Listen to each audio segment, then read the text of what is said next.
Hi guys, it's Castro72 and I'm here for Nintendo Nation Throwback Thursday. Today's game is the classic Castlevania for the NES. This game is very near and dear to my heart for several reasons, and I'll probably get into that a little later in this episode. I should give you some history on this game. It was developed by and originally it was a disc-based game on the family computer disk system in Japan. When it came to the US, it showed up as a cartridge for us, since we didn't have that add-on for our American NESs. The game is actually called something like Akumajo Dracula, and it's officially translated as the Devil's Castle Dracula. And, well, pretty much it is a side-scroller, and I guess I should tell you a little bit about my personal experience with the game. When I first got the NES, my brother and I had to carefully select our games because, obviously, parents were buying them. They were expensive at the time, like about $30, and you didn't want to pick a dud. You just didn't want to. And I think at the time we got Castlevania, I'll tell you what our library had consisted of at that time. I think we had Gyromite and Duck Hunt, which came with our system. We had Kung Fu. We had Super Mario Brothers Part 1. The other installments hadn't come out yet. And a Bandai game called Ninja Kid and Gradius. And I think those were our first couple of games. So my dad decided to spring for another game, and Alan and I went to Toys R Us. And for some reason, we chose Ikari Warriors by SNK. And I don't know if you're familiar with that game, but it's based on an arcade game. We knew about the arcade game, and we thought, oh wow, this would be a great addition to our library. And it turns out, I mean, obviously this is all in retrospect, but the port of Ikari Warriors for the NES is subpar. It was done by a development team called Micronix, which is notorious for just bad programming. And we took the game home from Toys R Us, popped it in the NES, and we were just like, what is this horrible game? I mean, it had tons of flicker, it moved real herky-jerky, and we actually thought the game was broken. And the funny thing is, I don't really remember it, but I remember we convinced our dad to go back to Toys R Us to return it, and saying it was broken. And I remember I guess at the time the return policy was pretty good at Toys R Us, because they took it back and they said we could get a different game. So we went back to the gaming wall at Toys R Us, and we knew how good Gradius was, and we knew that Konami had made that game. So we saw Castlevania, and we were like, well, why don't we get this game? And, it looked interesting, looked like you explore a castle and you destroy monsters and stuff like that. And I remember going, back then, you got a ticket from the gaming wall, and you had to bring it over to the gaming cage, past the cashiers. Once you paid for the ticket, they redeemed the ticket at the gaming cage where they had all the games. And I remember we wanted to make sure that it was a two-player game, which it wasn't. So the funny thing is, the guy opened up one box of Castlevania to read the instructions and found out it was only a one-player game. And then when he was going to give us the open box, we asked if we could have a sealed one, and the guy gave us the weirdest look, you just made me open this.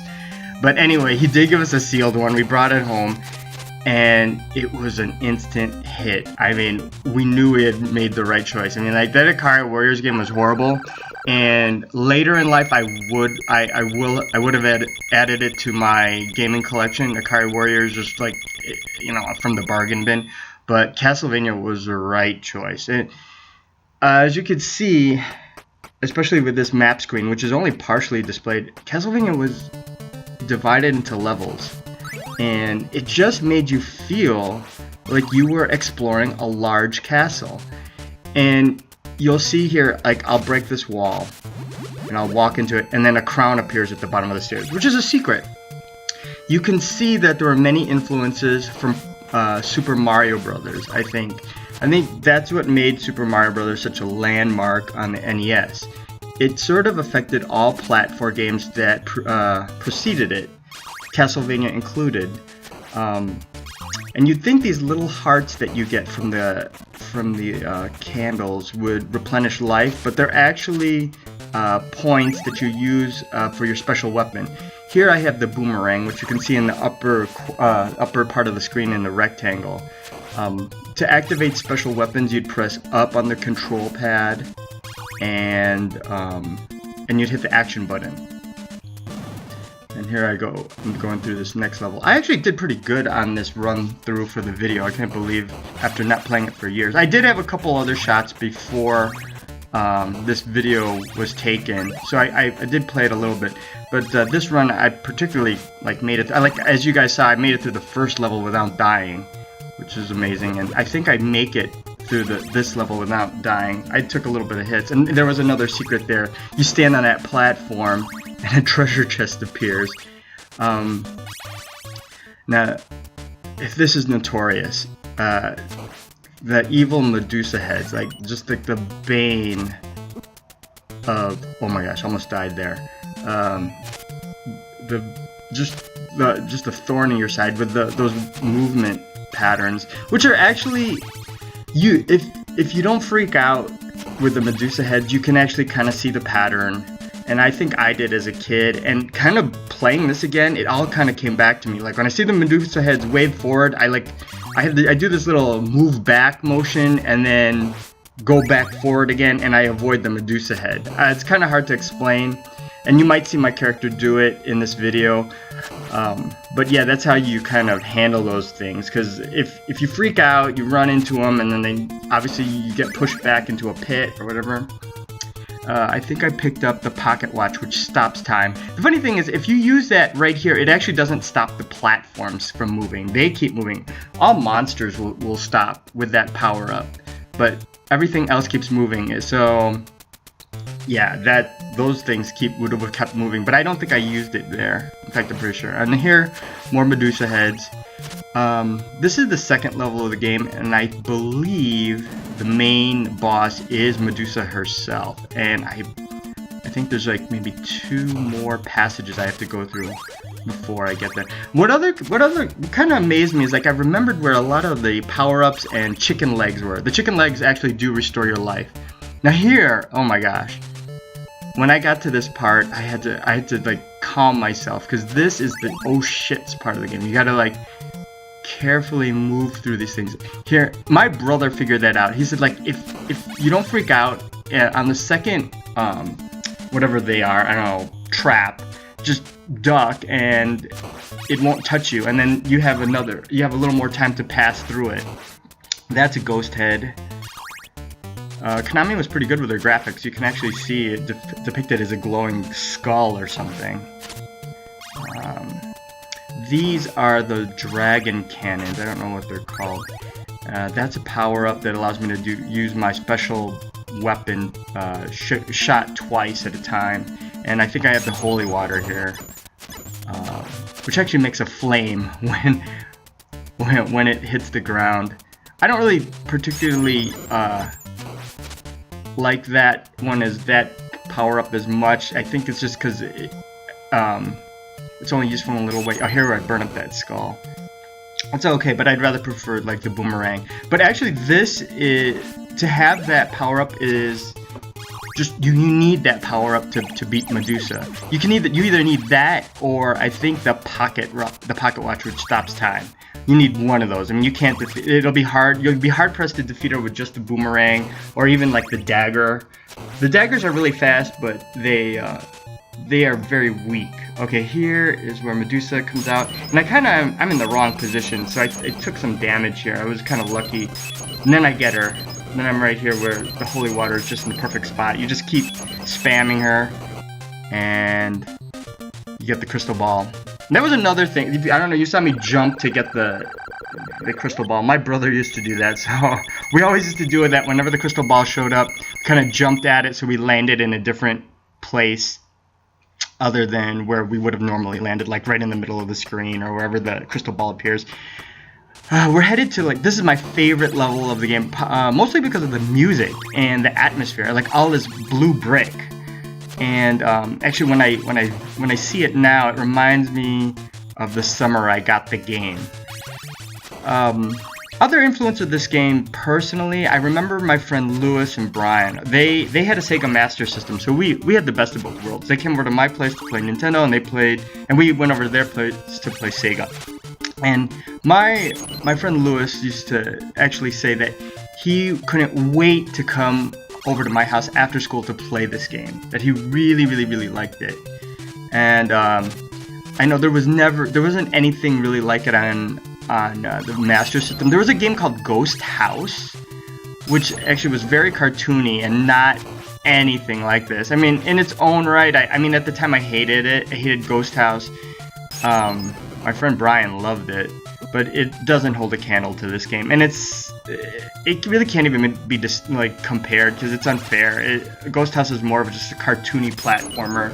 Yeah, there's vampires, yeah, there's ghosts in it, but the level structure is totally different, not exactly the same. And I should mention how the controls are in this game. Now, going up and down stairs was usually a problem, because if you don't do it right, you would like fall. And so my brother, like, again, innovator he was, like, instead of taking those stairs down, you just jump from the platform and you won't die. And you know, and because to go down the stairs, you have to make sure you're pressing at a diagonal down. And if you're pressing it in any other way other than that, you may fall right through the stairs.